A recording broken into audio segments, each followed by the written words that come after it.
Yo, what is up? You have found We Like the Blazers. I am Brandon Golder. I am here running it solo on the Locker Room app. It's a brief debrief of the Blazers win over the Spurs last night.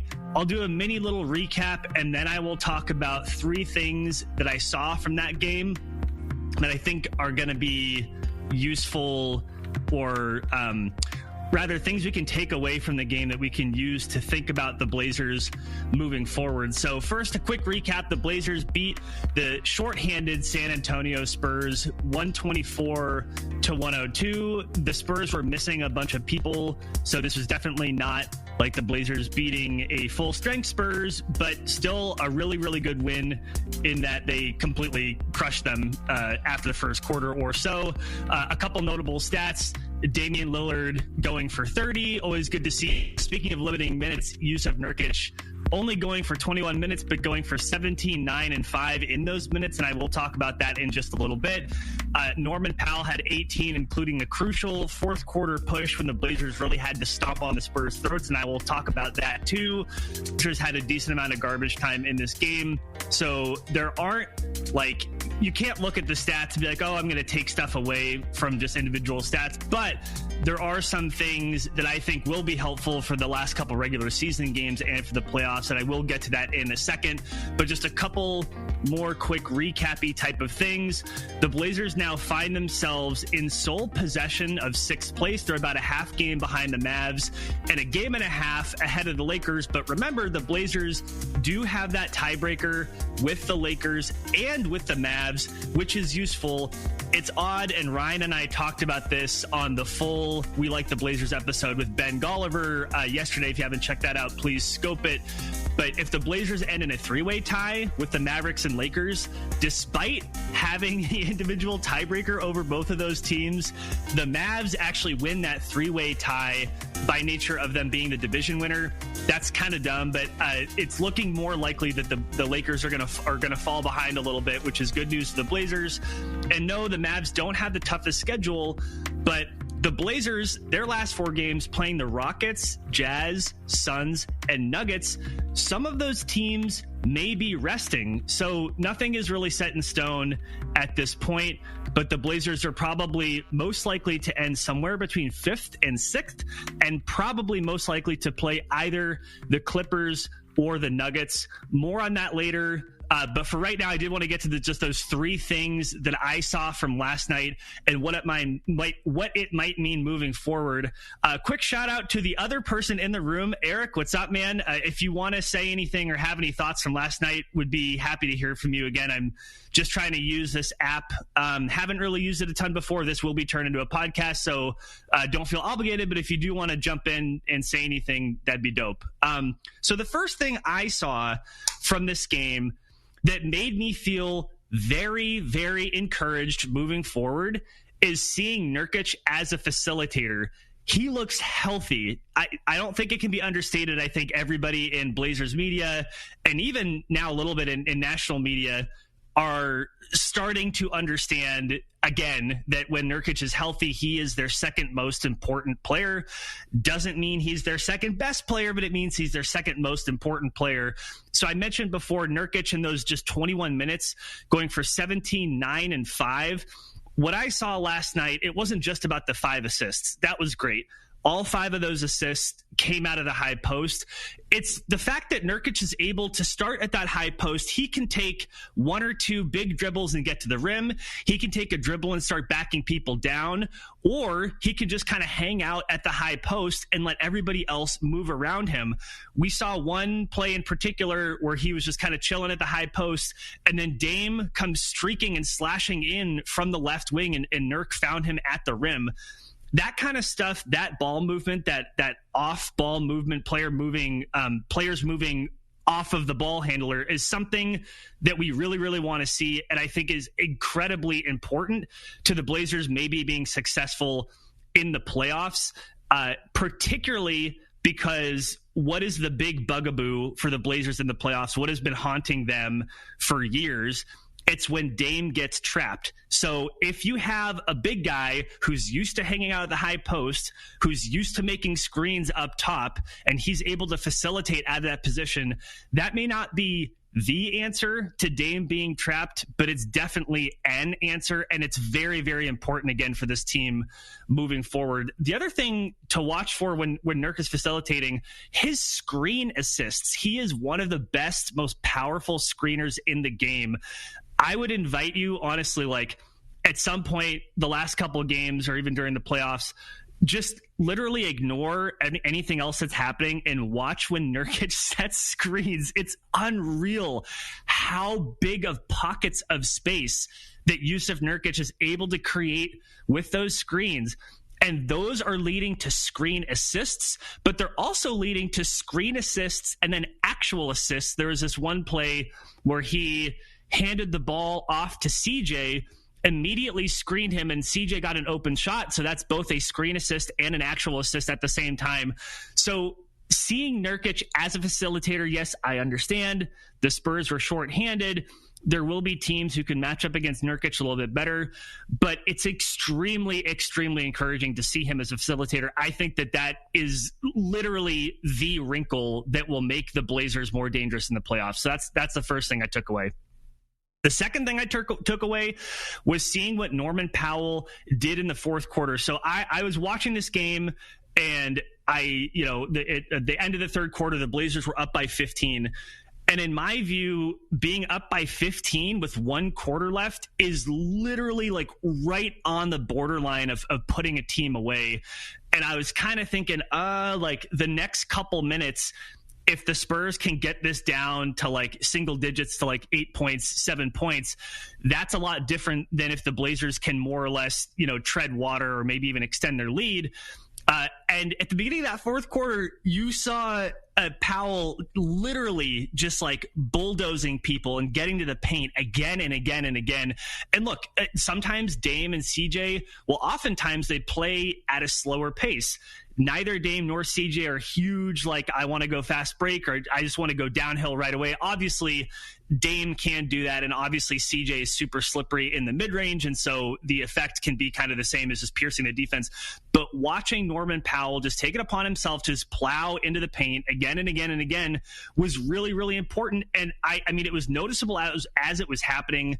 And Norm Powell actually said after the game that he knew that was the time that the Blazers really had to step on the Spurs' throats, and he took that upon himself. So that ability to understand where your team is in the course of the game and in the kind of the ebb and flow of a game, and his ability to read the game like that is really, really important for this Blazers team.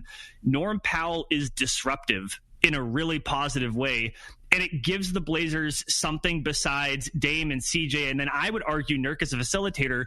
You now have four legitimate options of people who can create stuff by themselves or for other people.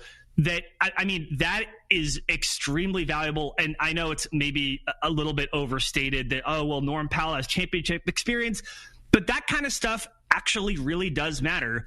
He understands how teams play deep in the playoffs. And I mean, you could argue that the Blazers do too, by nature of getting to the Western Conference Finals, although they did get swept.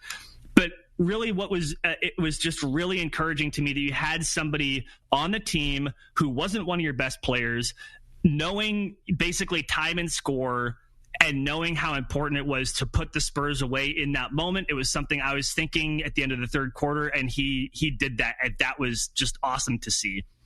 So the last thing I noticed from this game, and this may be, I'm not trying to be like a hot take artist, but it was the Blazers playing without Carmelo Anthony, who had sprained his ankle.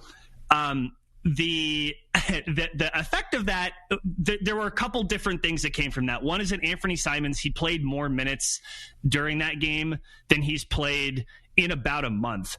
And I didn't add this as one of my things because I didn't see it so much in this game, but it came up a little bit. Anthony Simons is like sneakily becoming, he's just magically a good defender all of a sudden. I mean, it's wild to see. It kind of makes sense. Anthony Simons is extremely athletic. He has really good lateral mobility. And defense in the NBA just takes time. And remember that Simons was super, super young coming into the draft. I mean, what is he, like 21 or 20? He's 21 at the oldest. He's really, really young. And the last couple of months, seeing Anthony Simons get more disruptive and more impactful on defense, he had that chase down block into a wedgie tonight. I mean, that was, maybe I should have made that as a bullet point, was Anthony Simons. But the fact that Melo wasn't playing means that it opened up minutes for Simons. It also means that it opened up minutes for Nas Little. It opened up minutes for Rondé Hollis-Jefferson. Shout out to Rondé for making the one shot that he took. It's so funny watching him shoot. It was just like, I think it was just like a little kind of a push shot floater thing. He looks a little bit terrified to shoot, and his shooting stats would probably justify him being terrified. But it opens up minutes for other people. The reason why that's important is because I think if you watch Blazer games, you know this as well as I do. For all that Carmelo Anthony offers, the offense gets pretty sticky when he plays, and that just didn't happen last night, right? Like, especially when Carmelo Anthony is playing against a second unit, he expects to get the ball a certain number of times, and we can expect to see him, as Ryan and I talked on the podcast yesterday about, he'll just like back down, fade away, turnaround shot, super contested. Sometimes it goes in and it's like, oh, yay, Melo, you made it. And sometimes it doesn't. Like, even when he's scoring points, there is something about Melo being on the floor, which I don't think represents the best of what the Blazers can be when they are at their best. The Blazers have so many different offensive options, and Carmelo Anthony, it's not that he's not trying. I think he really is trying on defense, but he is such a net negative on defense that, in my view, when you have, Dame, you have CJ, you have Norm Powell, you have Nurkic, you have Robert Covington, you have Anthony Simons, you have Enes Kanter, I think is a better offensive player than Melo in so many different respects, that giving Carmelo Anthony, 7-8 possessions a game to just do whatever he wants, I don't think I don't think that represents the Blazers at their best. And so I'm not trying to crap on Melo. He's a great player. I really appreciate seeing the way that he has turned into a role player at the end of his career. I think that's dope. But yeah, I mean, so the Blazers playing without Melo, I thought that team looked better than what the Blazers look like when he is playing. It's a one game sample size. I get that. But here's the bottom line, and I would love it. I mean, I know there's only a couple people in the room, but if you guys want to say anything or have a question or whatever, I'd love to see a speaker request. If not, no big deal. But my last thing on this is not to take too much away from one game, but if I had to choose whether Melo played 18 minutes in the playoffs or 8, I would choose 8. And again, I'm not trying to be, I hate Melo, blah, blah, blah. It's just that the Blazers look substantively different and, in my view, substantively better when those possessions are going to other things. So that was pretty much it for me. That's all I got. It was just a quick recap of that Spurs game and a couple things that I saw from that. I do see a speaker request in here from Eric Worstel, so let's get you in. Appreciate you. Let's see. How do I do this? I have to push the button, and let's see how this goes. Okay, going to cross my fingers if this works. Eric, what's up, man? Hey, what's going on? Not much. Yeah, what did you see from that game, or if you had any thoughts about where the Blazers sit now or kind of what you're looking forward to in the last couple of games of the regular season? As far as last night goes, it was pretty fun to watch. I mean, their offense was clicking pretty damn well last night on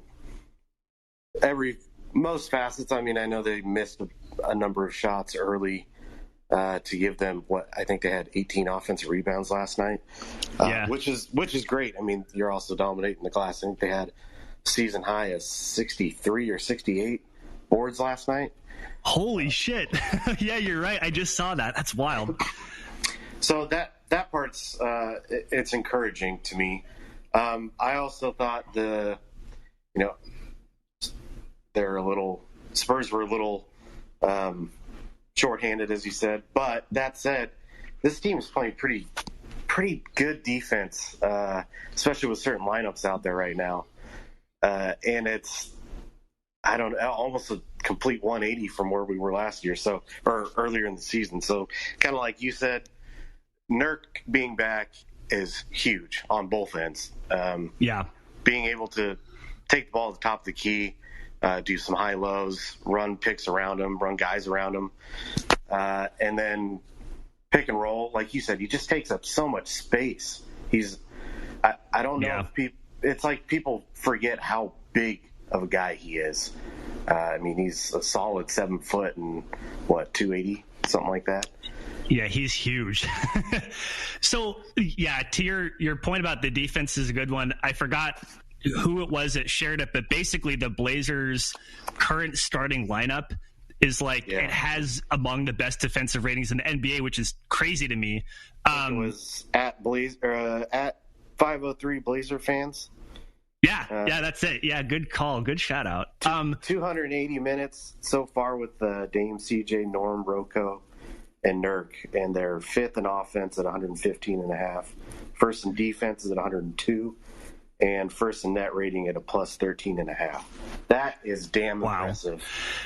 Yeah, it's seriously, and I don't think anyone is saying that we think, the Blazers are now the best team in the NBA, but it's super encouraging, right? It gives you a proof of concept type of thing. I wanted to ask you this because it's something Ryan and I talked about yesterday. I wanted to get somebody else's take on it. From what you've seen from the Blazers in the last, 7 or 8 games, they had that awful stretch and now they've been playing much, much better. Does this last stretch of games where they're playing better, do you feel any better or any different about what the Blazers' playoff chances might be?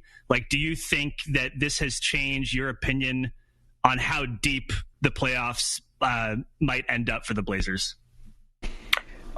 Yes and no. I think it obviously gives you a much better taste in your mouth than April was horrendous. They win five games all month. Yeah.